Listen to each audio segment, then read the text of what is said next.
नमस्कार प्यारे बच्चों, गुड मॉर्निंग। मैं आपकी सोशल साइंस टीचर आकांक्षा अनुभूति एक बार फिर से जुड़ गई हूँ आपके साथ आपके अपने यूट्यूब चैनल जिसका नाम है डीईओ ऑफिस गोपालगंज, जो मुख्य रूप से आपकी बोर्ड परीक्षाओं को लेकर चलाया जा रहा है, जिसमें आप गणित, विज्ञान और सामाजिक विज्ञान की क्लासेस यहाँ पे ले रहे हो।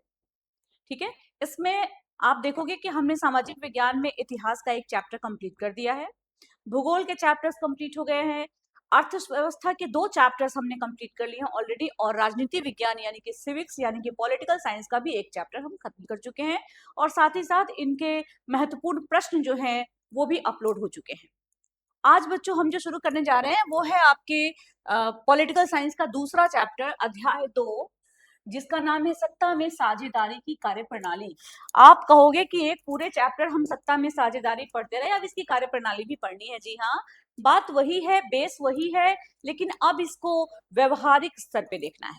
जी, हम अभी तक सिद्धांतों को देखते आए हैं, प्रिंसिपल्स को देखते आए हैं, थ्योरीज को देखते आए हैं, लेकिन अब हम देखेंगे कि उसको एग्जीक्यूट कैसे करते हैं। हमारे यहाँ ये जो सत्ता में साझेदारी की चीजें हैं, ये किस प्रकार से कार्यान्वित की जाती हैं, हम इसको अब मुख्य रूप से देखेंगे।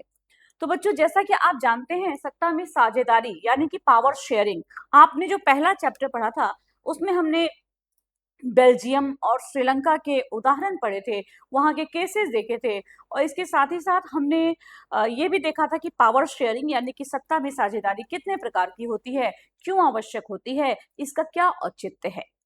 इसी आधार पर आगे बढ़ेंगे हम। ये ठीक कुछ ऐसा ही है जैसे आप ABCD पढ़ने के बाद A फॉर एप्पल पढ़ना शुरू करते हो। ऐसे ही आपने फर्स्ट चैप्टर में सत्ता में साझेदारी के कॉन्सेप्ट को समझा, और अब इसकी कार्यप्रणाली को हम समझेंगे। बढ़ते हैं बच्चों आगे। ये आप जो सामने कवर पेज पे तस्वीर देख रहे हो, इसमें आपको क्या नजर आ रहा है? आप ध्यान से देखो, ये 2 हाथ जो आपस में मिले हुए हैं, ठीक है, और एक हाथ जो है नेशनल, दूसरा जो है स्टेट। स्टेट यानी राज्य, नेशनल मतलब राष्ट्र, देश, है ना। तो ये सत्ता में साझेदारी, साझेदारी क्या होती है? मिलना, शेयर करना, बांटना, आपस में मिलकर के विभाजन सही तरीके से करना। इसकी कार्यप्रणाली यहाँ पर जब हम पढ़ने जा रहे हैं तो, और ये जो कवर पेज है ये क्लियर आपको बताता है कि इसमें कहीं ना कहीं हम ये देखेंगे कि राष्ट्र और राज्य की सरकारों के बीच में समन्वय किस प्रकार से होता है। ये लाइन जो मैंने बोली है, ये जो मैंने वाक्य बोला है, ये आपके लिए बस इस अध्याय की एक छोटी सी संक्षिप्त, बहुत ही संक्षिप्त भूमिका है। आगे बढ़ते हैं बच्चों, इस अध्याय को शुरू करते हैं। ये देखिए, अब आपके सामने ये जो तस्वीर आई है, इस पे एक शब्द लिखा है हिंदी में भी और अंग्रेजी में भी, संघवाद, फेडरलिज्म, है ना। संघवाद, क्योंकि नाम आपके अध्याय का जरूर सत्ता में साझेदारी की कार्यप्रणाली है, लेकिन आप इस पूरे अध्याय में जो पढ़ोगे वो यही है, संघवाद, फेडरलिज्म, है ना, जो हमारे देश के शासन व्यवस्था की एक बहुत बड़ी विशेषता है। ठीक है, तो चलिए इसको शुरू करते हैं। सबसे पहले जानते हैं कि संघवाद क्या है। देखो, संघवाद वह शासन व्यवस्था है जिसमें सत्ता का विभाजन केंद्र और राज्य सरकारों के बीच किया जाता है। ठीक है, और ऐसे ही नहीं किया जाता कि बस मौखिक रूप से कह दिया ये शक्ति तुम्हारी, ये शक्ति हमारी, नहीं। इसमें जो भी सत्ता का विभाजन होता है वह संविधान में लिखित होता है, और संवैधानिक रूप से शक्तियों का विभाजन इसमें किया जाता है। तो यहाँ आप डेफिनेशन क्या देख रहे हो? प्रश्न आता है, लघु उत्तरीय में भी आता है, दीर्घ उत्तरीय में भी आता है इसकी विशेषताओं के साथ। तो इसको देखिए कि संघवाद वह शासन व्यवस्था है जिसमें सत्ता का विभाजन केंद्र सरकार और राज्य सरकारों के बीच संविधान द्वारा किया जाता है। ठीक है, अब इसमें आप देखोगे कि इसकी एक परिभाषा ये हो गई। दूसरी परिभाषा हम ये भी कह सकते हैं कि जब किसी देश में केंद्र और राज्य दोनों को शासन चलाने की शक्तियां दी जाती हैं तो उस शासन व्यवस्था को हम संघवाद कहते हैं।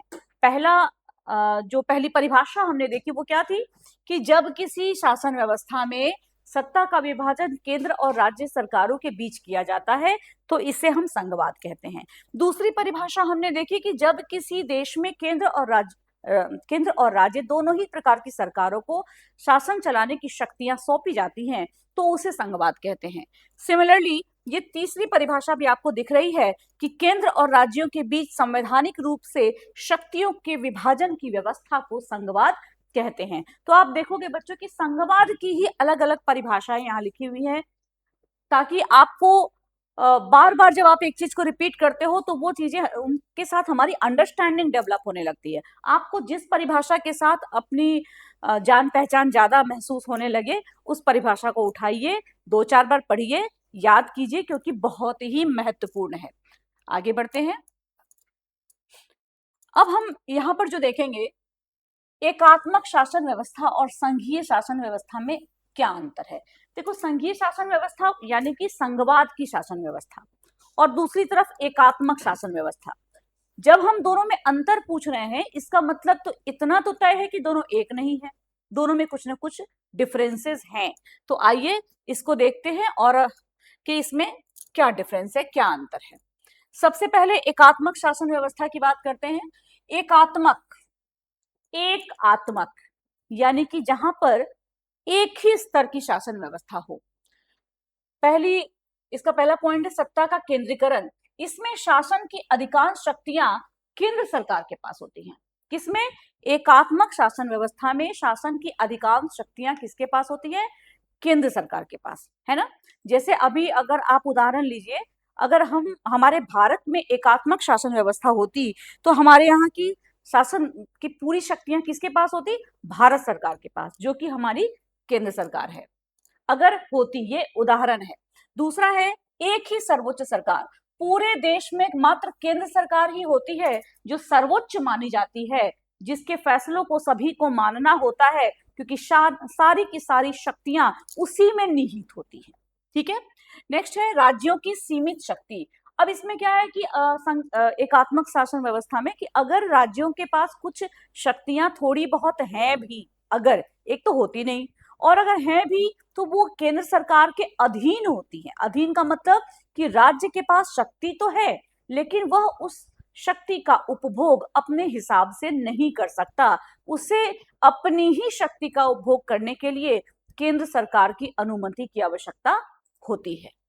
तीसरा है एक संविधान और एक कानून व्यवस्था।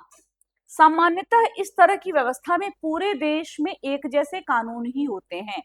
ऐसा नहीं कि इस राज्य में अलग चल रहा है, उस राज्य में अलग चल रहा है, नहीं, पूरे देश में एक समान कानून व्यवस्था होती है और ये अनिवार्य रूप से होती है।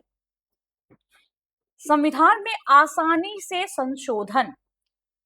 अब क्या होता है ना, जब आप देख रहे हो कि हमारे यहाँ अगर एकात्मक सरकार है तो वहां पे राज्यों की शक्ति सीमित है, सत्ता का केंद्रीकरण है, साथ ही साथ एक ही सर्वोच्च सरकार है जो कि हर तरह के फैसले ले सकती है।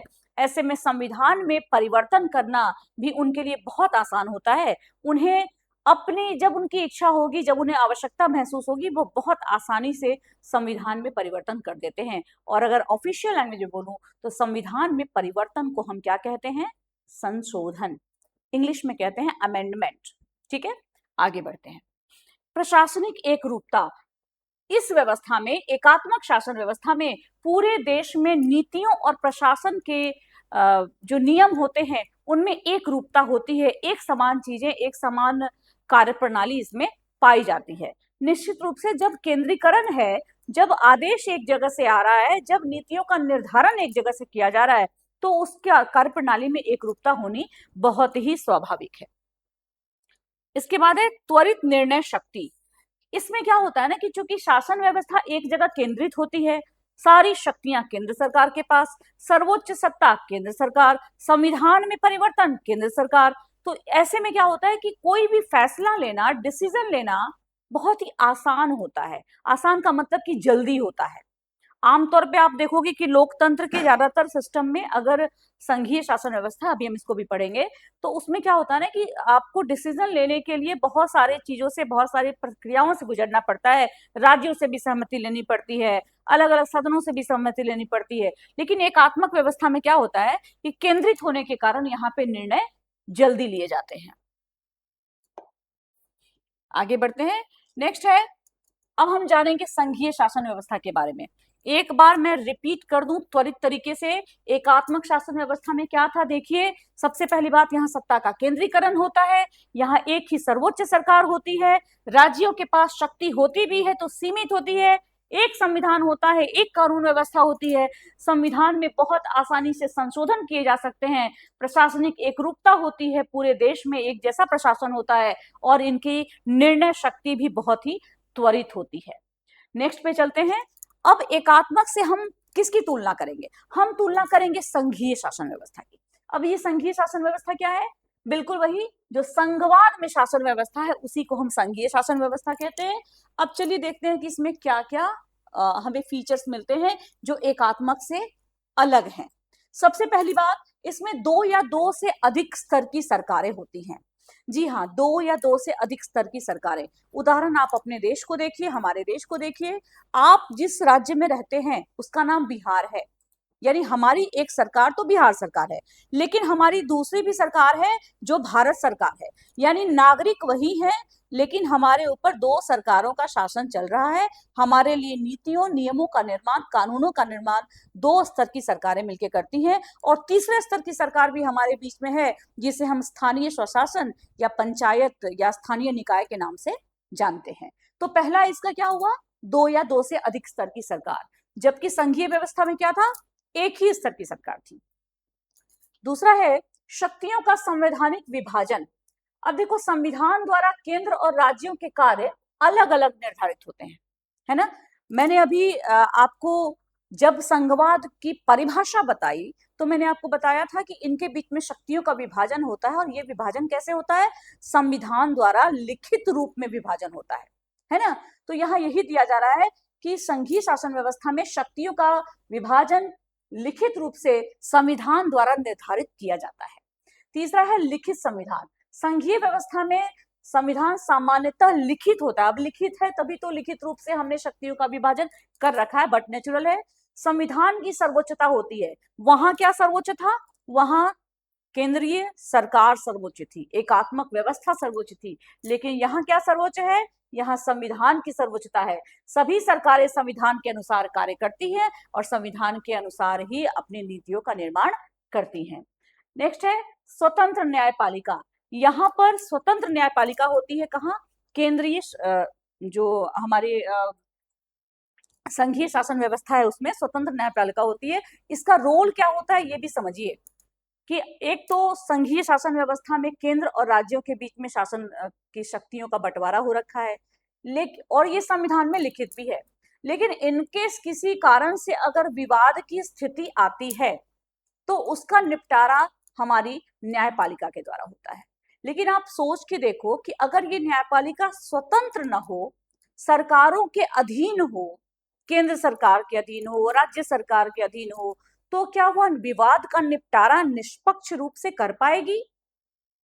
नहीं कर पाएगी, है ना। इसीलिए संघीय शासन व्यवस्था में स्वतंत्र न्यायपालिका का प्रावधान होता है जो केंद्र और राज्यों के विवादों का समाधान करती है। अब इसमें है कि संविधान संशोधन की प्रक्रिया भी बहुत कठिन होती है। संघीय शासन व्यवस्था में अगर संविधान में कोई संशोधन करना है तो इतना आसान नहीं है। इसके लिए केंद्र और साथ साथ राज्यों की सहमति की आवश्यकता भी पड़ती है। ठीक है। नेक्स्ट है द्विसदनीय व्यवस्था। कई बार आप देखोगे कि संघीय देशों में संसद के 2 सदन होते हैं, जैसा कि हमारे यहाँ भी है, लोकसभा और राज्यसभा। लोकसभा जो कि निम्न सदन है, जिसमें जनता द्वारा प्रतिनिधि चुन के जाते हैं डायरेक्ट, जो लोकसभा के सदस्य बनते हैं। लेकिन दूसरा सदन भी है, कौन? राज्यसभा। जैसा कि नाम से ही स्पष्ट है, राज्यसभा राज्यों का प्रतिनिधित्व करती है। अब इसका क्या मतलब हुआ? आपको पता है बच्चों कि हमारे देश में 28 राज्य हैं, 28 राज्यों में अपनी अपनी राज्यसभा है। तो जो राज्यसभा के 28 राज्यों में अपनी अपनी विधानसभाएं हैं, तो ये जो विधानसभाओं के सदस्य होते हैं, है ना, इनके द्वारा निर्वाचित होकर के सदस्य जाते हैं जो संसद की राज्यसभा में बैठते हैं। इस राज्यसभा में आपने क्लास 8 में पढ़ा होगा, 9th में पढ़ा होगा, ज्यादा डिटेल में जाने की आवश्यकता मुझे नहीं है। इस राज्यसभा में अलग अलग राज्यों के लिए वहां की जनसंख्या के अनुपात में सीटें निर्धारित की गई हैं। जैसे कि बिहार के लिए राज्यसभा में 16 सीटों का निर्धारण है ना, यानी कि बिहार की तरफ से इस राज्यसभा में 16 व्यक्ति निर्वाचित होकर जा सकते हैं, जैसे जैसे सीटों पर आवश्यकता पड़े, जैसे जैसे सीटें खाली होती है वैसे वैसे, है ना। तो ये मेरे कहने का मतलब कि ये दूसरे सदन में यानी कि राज्यसभा का निर्माण क्यों है, ताकि राज्यों को प्रतिनिधित्व मिले, तो राज्यों के साथ शासन की शक्ति शेयर ही तो हो रही है, साझी ही तो हो रही है ना। आगे देखते हैं। अब है राज्यों की स्वायत्तता। अच्छा, ये स्वायत्तता क्या होती है? स्वायत्तता स्वतंत्रता नहीं होती है। स्वायत्तता का अर्थ होता है कि आपको अधिकार तो दिए गए हैं, उन अधिकारों का प्रयोग आप अपने विवेकानुसार, आवश्यकता अनुसार कर सकते हैं, है ना। उन अधिकारों का प्रयोग करने के लिए कम से कम आपको किसी की अनुमति लेने की आवश्यकता नहीं है। तो देखिए यहाँ यही लिखा है कि अपने अपने विषयों पर स्वतंत्र रूप से राज्य शासन चला सकते हैं, यही राज्यों की स्वायत्तता है। अब एक बार इसको रिपीट कर लेते हैं। क्या कहा मैंने?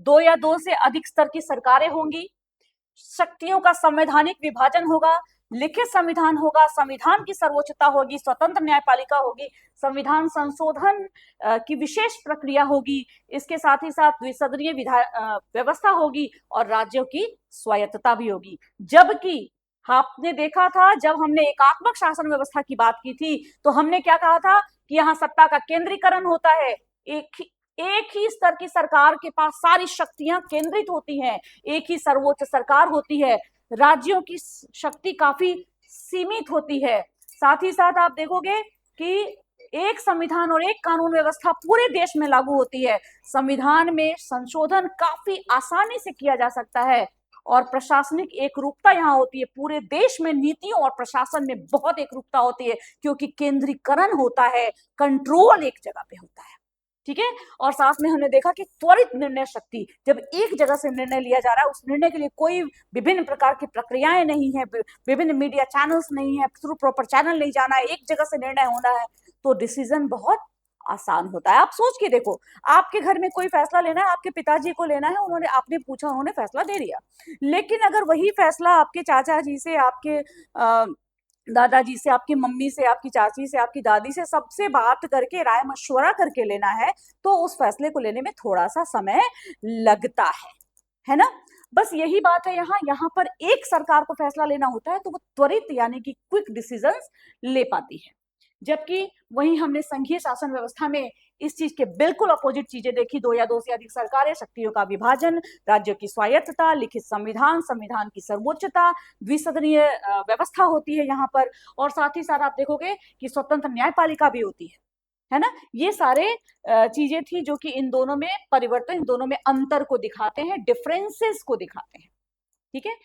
अब हम जिस टॉपिक पे आ रहे हैं बच्चों, बहुत महत्वपूर्ण है, इसको मैं वीवीआई मार्क करती हूं क्योंकि इससे प्रश्न एक मिनट,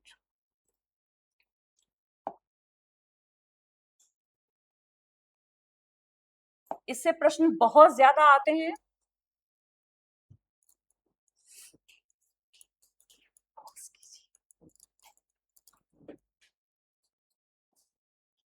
इसको मैंने वीवीआई मार्क किया है आपके लिए बच्चों, क्योंकि इससे प्रश्न बहुत ज्यादा आते हैं और अक्सर 5 नंबर के, 4 नंबर के सवाल, दीर्घ उत्तरीय सवाल इससे आते हैं, विभिन्न परीक्षाओं में आते हैं, और आपकी बोर्ड परीक्षा के लिहाज से तो ये बहुत ही ज्यादा महत्वपूर्ण है, ठीक है।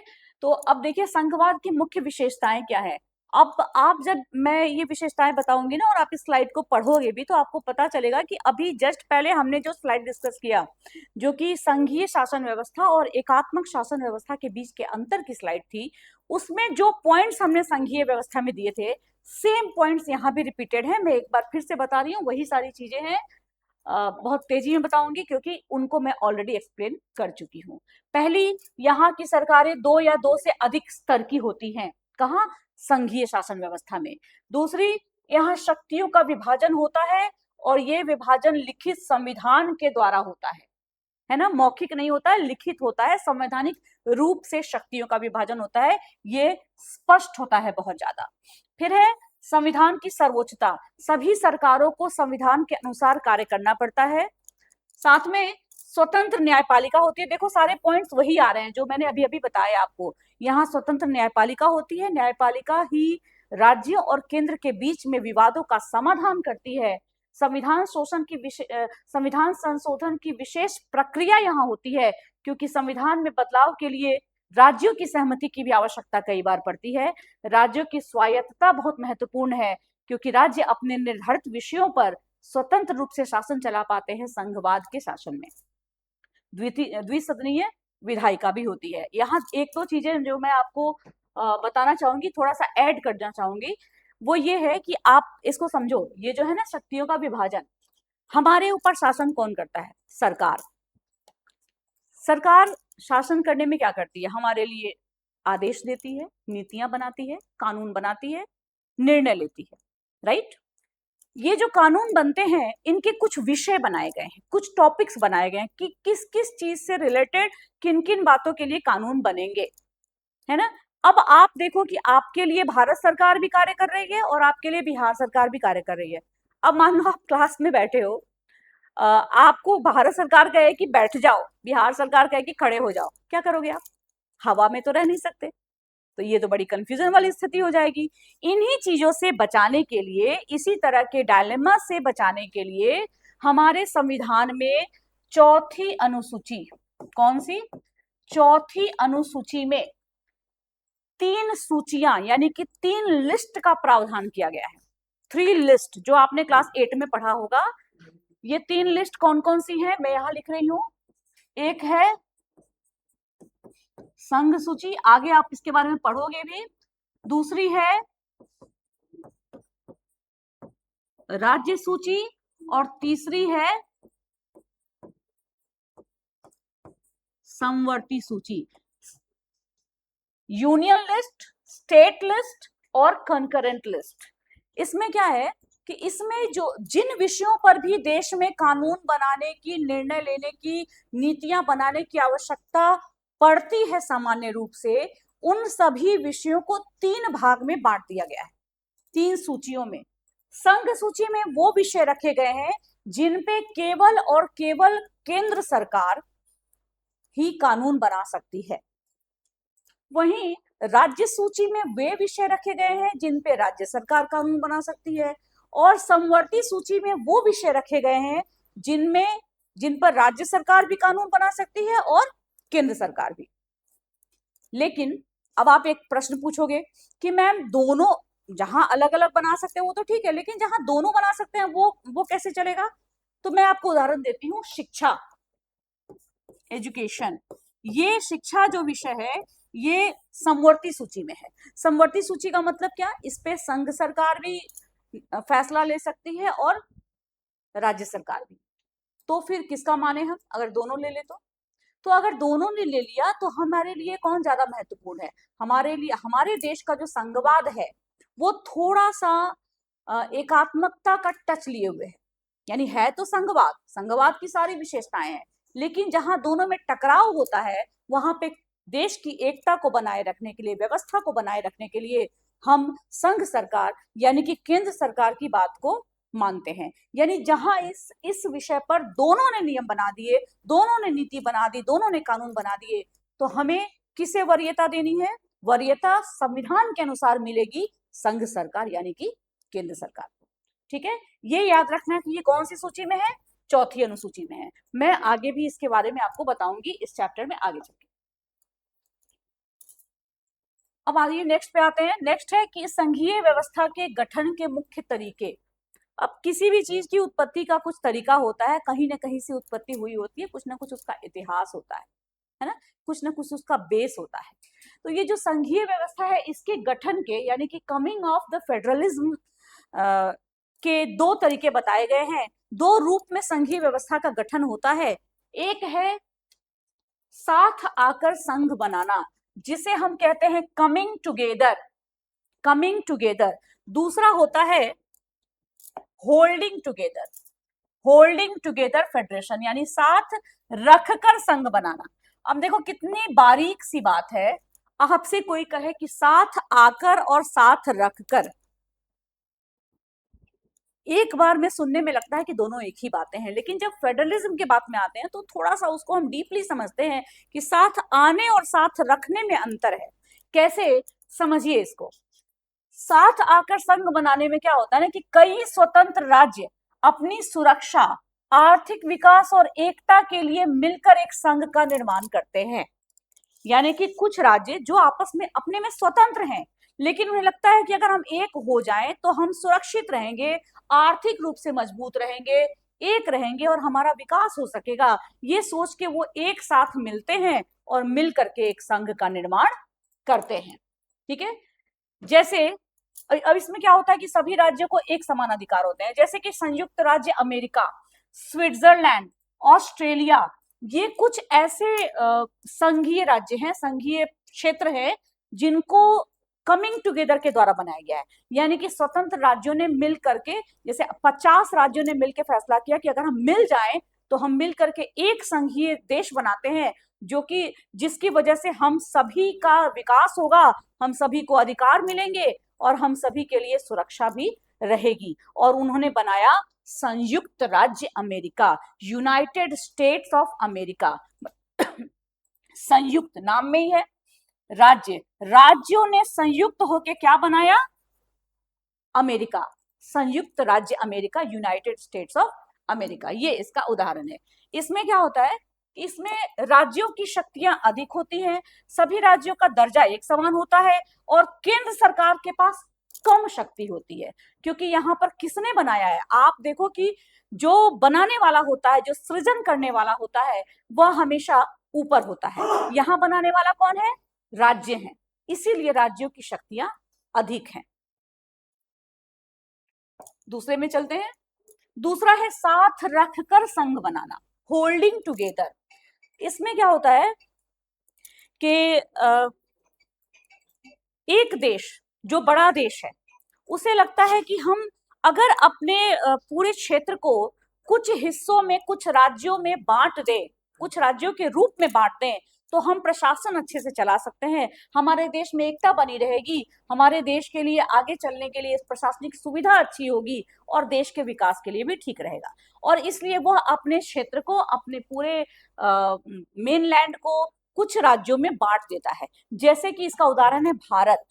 भारत एक बड़ा देश है, दुनिया का 7वां सबसे बड़ा देश है क्षेत्रफल के हिसाब से, और इसने अपने क्षेत्र को प्रशासनिक सुविधा के लिए 28 राज्यों और 8 केंद्र शासित प्रदेशों में बांट रखा है ना। तो ये किसका उदाहरण है, भारत, साथ रखकर संघ बनाना, यानी कि होल्डिंग टुगेदर। यहां पर केंद्र सरकार, क्योंकि बनाया किसने है, केंद्र सरकार ने, मैंने पहले भी आपको बताया, बनाने वाले के पास हमेशा शक्ति ज्यादा होती है। वहां किसने बनाया था, राज्यों ने, शक्ति ज्यादा किसके पास, राज्यों के पास। यहां किसने बनाया, केंद्र सरकार ने, इसीलिए शक्ति यहां पर अपेक्षाकृत केंद्र सरकार के पास ज्यादा होती है। अब मैं इसका आपको एक और उदाहरण समझाती हूं जिससे आप दोनों के बीच में अंतर समझ पाओगे। ये आपकी पुस्तक है, ठीक है, लोकतांत्रिक राजनीति, वही पुस्तक जिसके अध्याय हम अभी पढ़ रहे हैं। इस पुस्तक में बच्चों 5 अध्याय हैं, ठीक है, 5 अलग अलग अध्याय हैं। अब इस पुस्तक को बनाने के 2 तरीके हो सकते हैं, एक होगा साथ आकर और एक होगा साथ रखकर। यानी कि जो हमने यहां पढ़ा, कमिंग टुगेदर और होल्डिंग टुगेदर, कैसे, तो इस अब मान लो इसमें जो 5 अध्याय हैं, पांचों अध्यायों को हम अलग अलग से ले ले उनका प्रिंट आउट, और लेकर के उसको हमने एक पुस्तक का रूप दे दिया, तो वो क्या हुआ, अलग से आए और 5 अध्यायों ने मिलके एक पुस्तक बना ली। तो वो क्या हो गया, वो हो गया कमिंग टुगेदर, एक साथ आए और पुस्तक बनाई, कमिंग टुगेदर। जबकि अगर मैं एक किताब को देखूं जिसको 5 अध्यायों में बांट रखा गया है, तो इस किताब को अच्छे से पढ़ने समझने के लिए, सिस्टम से जानने के लिए इसके पूरे कंटेंट को 5 अध्यायों में विभाजित किया गया है। ये क्या हो गया, होल्डिंग टुगेदर, यानी किताब एक है, बांटा 5 हिस्सों में गया है। जबकि दूसरे रूप में क्या था, 5 चैप्टर आए, एक किताब बनाई। बस यही अंतर है कमिंग टुगेदर, होल्डिंग टुगेदर में। आप ये नहीं लिख दीजिएगा, ये मैंने आपको उदाहरण के लिए समझाया है।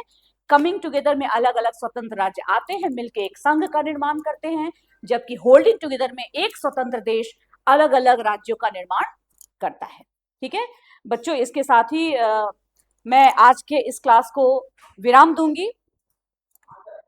अगली क्लास में हम इसको और डीपली पढ़ेंगे, इसके आगे की स्लाइड्स को पढ़ेंगे, पूरी की पूरी चीजें आपके लिए बनी हुई हैं। भारत में संघवाद का विकास कैसे हुआ, स्पेशली हम इंडिया पर, इंडिया के संघवाद पे फोकस करेंगे। लेकिन इसके पहले बहुत जरूरी है कि आप चैप्टर 1 को भी पढ़ें, चैप्टर 2 के भी जो स्लाइड्स हमने डिस्कस किए उसको भी जाने, ताकि आने वाले समय में आपकी समझ अच्छी बने। बच्चों एक बात जान लो, सोशल साइंस के प्रश्न आज के समय में जैसे आ रहे हैं बोर्ड परीक्षाओं में, आप याद करके नहीं लिख सकते। आपको कॉन्सेप्ट की समझ बनानी पड़ेगी, आपको आंसर राइटिंग स्किल डेवलप करनी पड़ेगी। इसके लिए बहुत जरूरी है कि आप चीजों को समझो, मन से समझो, रिवीजन करो, बार बार रिवीजन करो। ठीक है, इसी उम्मीद के साथ मैं आपसे विदा लेती हूँ। अगली क्लास में फिर मिलेंगे आगे के स्लाइड्स, आगे के टॉपिक्स के साथ, और बहुत जल्दी हम इसके सोशल साइंस के लिए बहुत बड़ी योजना बना रहे हैं, जिससे कि आपके जो 40 प्रश्न आते हैं ना बोर्ड परीक्षा में, वो 40 में एक प्रश्न भी आपका ना छूटे, 40 के 40 सही उत्तर आप करें। इसके लिए भी हम योजना लेकर के आ रहे हैं, बहुत जल्दी इसी चैनल पे आपको मिलेगा। तब तक के लिए पढ़ते रहिए, बढ़ते रहिए, मुस्कुराते रहिए। धन्यवाद।